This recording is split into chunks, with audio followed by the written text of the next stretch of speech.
Bonjour tout le monde.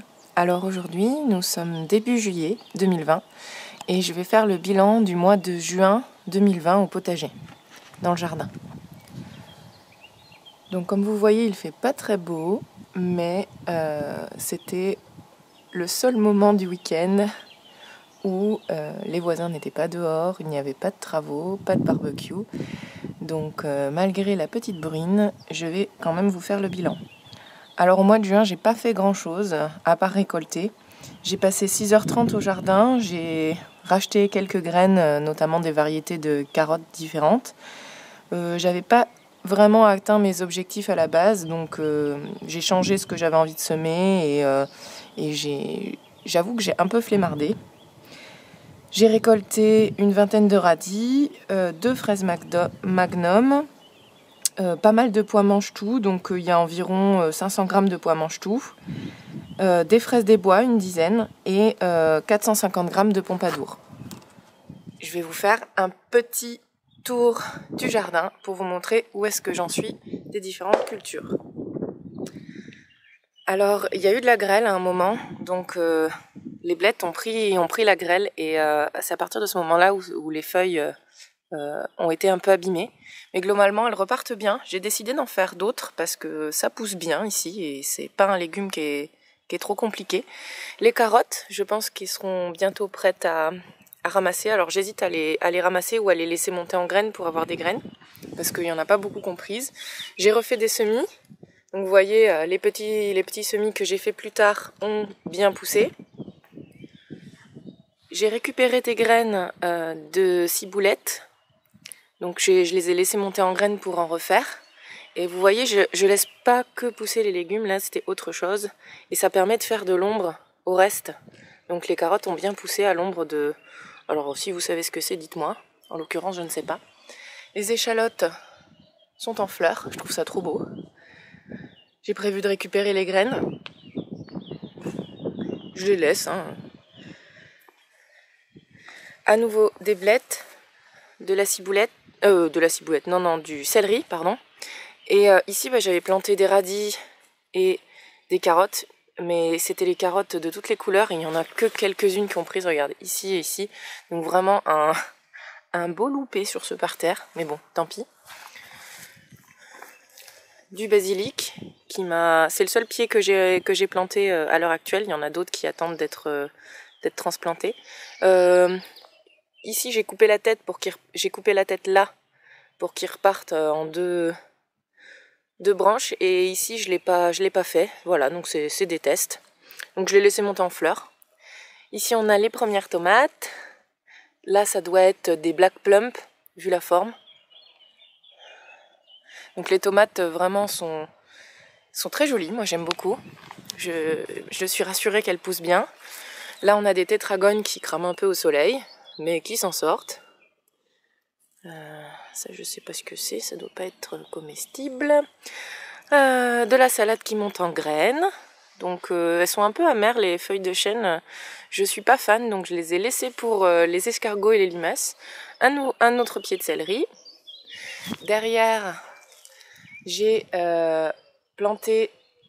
j'ai semé des haricots verts et puis un mélange carottes, navets et épinards. Donc, mais je les ai plantés fin juin, donc c'est pas encore monté. Regardez les grappes de tomates, mais c'est trop bien. Je vais avoir si elles arrivent toutes à maturité, je vais avoir la dose de tomates. Ça va être super. Là, c'est la fin des pois mange-tout que j'ai pas encore arraché. J'observe, je m'informe. Parce que regardez, il m'en fait encore. Donc, je laisse. Personnellement, j'ai déjà refait une récolte supplémentaire en juillet. Ça fait pas un repas, mais ça fait un complément sur une jardinière de légumes, donc c'est très bien.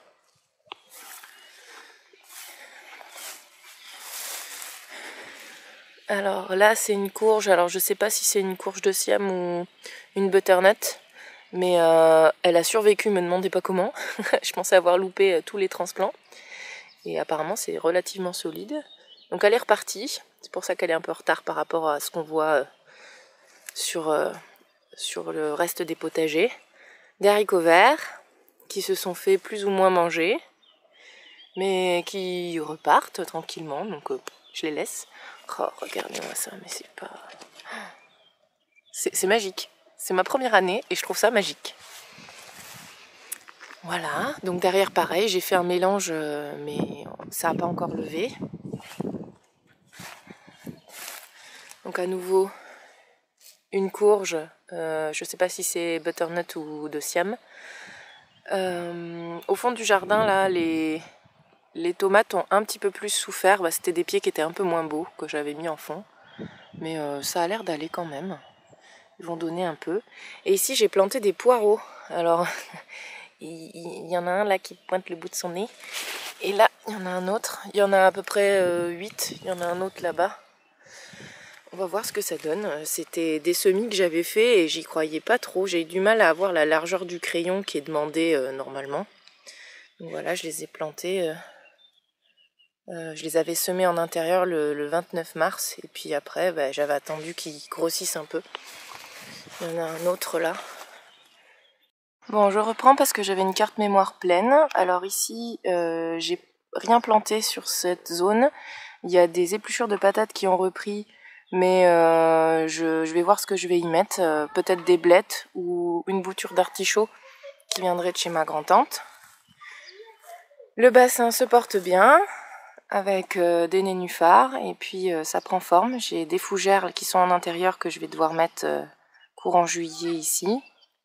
Je vais voir comment je vais faire. Va peut-être falloir que je le remplisse un peu parce qu'il n'a pas beaucoup plu ces derniers jours. Mais sinon ça va. Le massif de Yacon, alors j'ai 2 Yacon qui ont brûlé, donc ce pied-là et ce pied ici. 2 pieds de tétragone par contre qui ont survécu et le dernier qui a repris, donc j'essaie de l'arroser un peu plus parce que je voudrais pas le perdre. Et le cresson n'a pas pris du tout.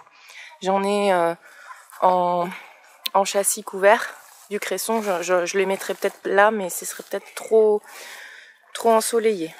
Bon là les fraisiers avec le cerisier bigarreau. Rien à dire, je les laisse tranquilles, j'arrose de temps en temps, mais vraiment pas souvent. Alors là, la plupart des patates, des pieds de pommes de terre sont totalement flétris, donc j'ai récolté les pompadours qui se trouvaient ici. Je ne sais pas encore ce que je vais y mettre, je suis en train d'y réfléchir. C'est ma première année, donc je connais encore pas toutes les rotations, je pensais pas qu'elles flétriraient si vite. Là, il y en a d'autres qu'on a plantées plus tard qui prennent. Voilà. Des tétragones.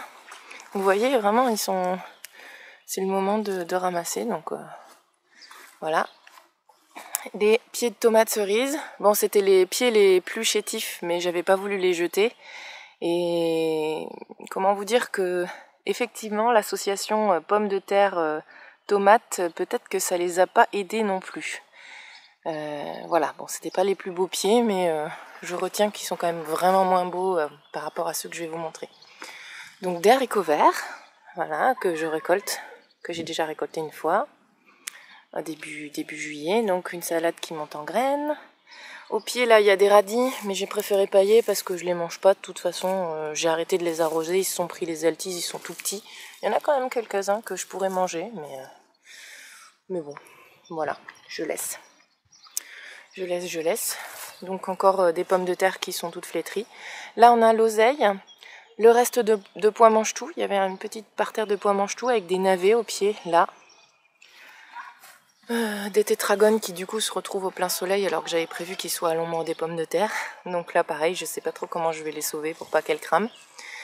Salade qui monte en graines.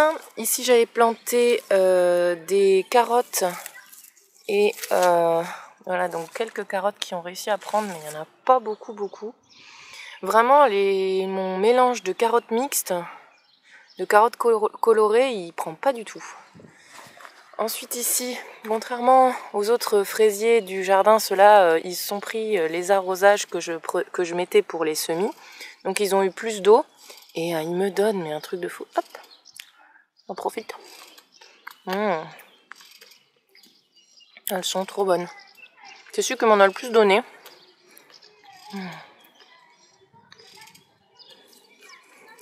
Vraiment un régal.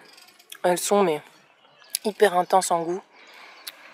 Elles viennent de Bordeaux, du jardin de mes parents, et vraiment... Et c'était ceux qui étaient en train de mourir dans le garage. Hein. Donc vraiment, jetez pas, ils repartent du pied et puis si on les chouchoute un peu, ils sont magnifiques. J'avais un poireau perpétuel là, mais le bulbe il est encore en dessous, mais la partie aérienne est complètement desséchée, on la reconnaît même plus parmi la paille. Donc je ne sais pas trop ce que je dois faire, je vais laisser, on verra. Du céleri qui a cramé et qui est reparti. Ici, je me souviens plus ce que c'est du thym. Ah oui, c'est vrai, ça sent super bon.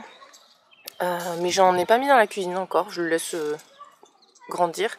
La ciboulette qui a un petit peu plus cramé qu'à l'autre endroit, qui est montée en graines, donc pareil, j'ai arraché pas mal d'inflorescences. Et là, il y avait un pied de céleri qui est mort, qui a cramé, qui est pas reparti. Donc là, ça c'était la parcelle en croissant. Donc là-bas, il y a des fraises et des framboisiers, mais ils sont pas très beaux. Les fraisiers, c'était les Magnum, elles ont arrêté de me donner. Et les framboisiers, c'est pas bien productif. J'ai rien eu, j'en ai eu 2, je crois. C'est pas non plus. Ici, je tenais à vous montrer, j'ai balancé des graines de prairie fleuries. Et je me retrouve avec des petites fleurs un peu partout. Donc c'est super mignon. J'en ai mis partout dans la pelouse prairie, on va dire, mais il y a qu'ici qu'elles ont prises parce qu'il n'y avait rien à la base, donc elles ont pu se développer tranquille. Et j'en avais mis là, alors il y en a quelques-unes comme ici, mais il n'y en a pas non plus beaucoup. Donc là on attaque la petite parcelle de tomates cerises. Alors comme vous voyez, ça. Si toutes les fleurs arrivent à maturité, on va en avoir pas mal. Là, c'était bien une forbe, hein. Donc moi je l'ai laissée pousser parce qu'elle permettait de faire de l'ombre aux haricots verts qui apprécient à partir d'une certaine heure de l'après-midi de ne plus avoir le soleil en pleine face. Donc ça c'est chouette. Ici pareil, j'ai laissé pousser, je trouve ça super joli, c'est la même chose qu'il y avait parmi les carottes tout à l'heure. Moi je laisse, je trouve ça beau. En plus il n'y avait rien qui voulait pousser là, donc si je fais des semis là, au moins elles seront à l'ombre un petit peu. Là du céleri, qui lui a l'air du coup ravi d'être enfin un petit peu à l'ombre. Ça je ne sais pas ce que c'est, je vais laisser, pourquoi pas. Là des tomates cerises, à nouveau, des haricots verts, donc ceux-là ils sont encore en fleurs. C'est ceux qu'on commençait d'abord à me donner, c'était les plus anciens. Regardez, il y en a qui commencent à rougir. Alors, j'ai enlevé je lui fais un peu mal. Donc voilà, ça prend bien, voilà. Des salades et des vieux radis que je laisse. Et un petit escargot. Allez, va-t'en. Hop, baptême de l'air.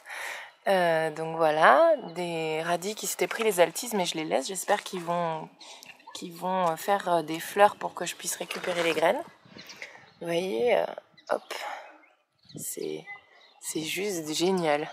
Alors je vais les laisser un peu sur pied parce que j'ai entendu sur certaines chaînes que en fait quand elles rougissaient, elles sécrétaient un gaz qui aidait au mûrissement les grappes qui étaient à côté. Donc on va voir.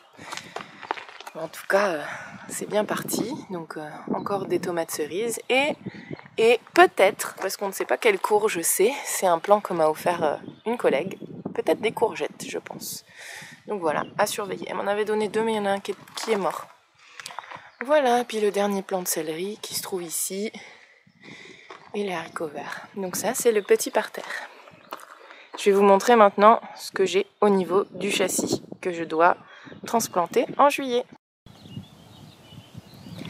Alors, voilà ce que j'ai au châssis. J'avais acheté des pieds de basilic parce que le pied que j'ai planté, il n'était pas suffisant.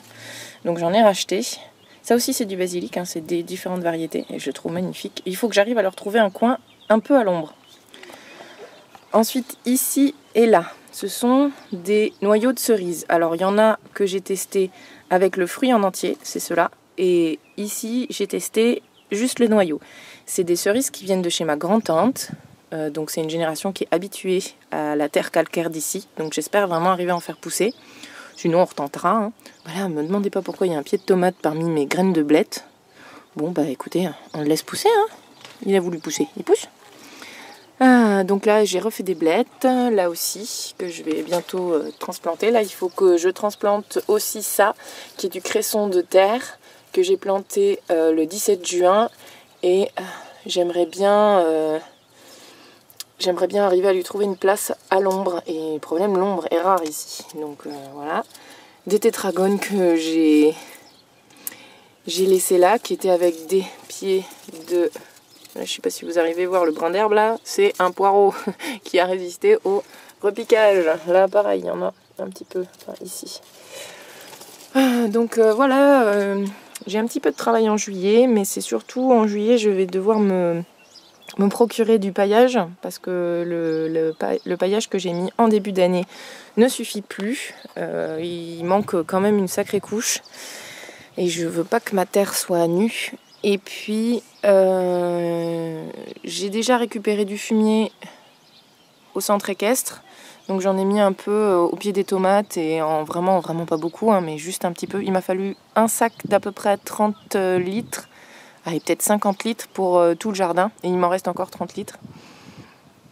Et puis réfléchir à qu'est-ce que je vais faire par la suite, parce que j'aime pas tant que ça les choux. Les betteraves, j'en ai jamais fait, j'en ai pas acheté, donc est-ce que j'en fais, est-ce que j'en fais pas, voilà. Et puis je vais continuer à faire les récoltes. Et je trouve que pour une première année, en partant de rien, sur un terrain locatif, donc j'ai pas le droit de planter des arbres ou de faire des choses, des travaux trop conséquents, je trouve que je m'en sors pas trop mal. Je sais pas ce que vous en pensez, mais en tout cas, j'apprends. Voilà, donc les tomates vont arriver en juillet et je vous raconterai tout ça dans le mois à venir.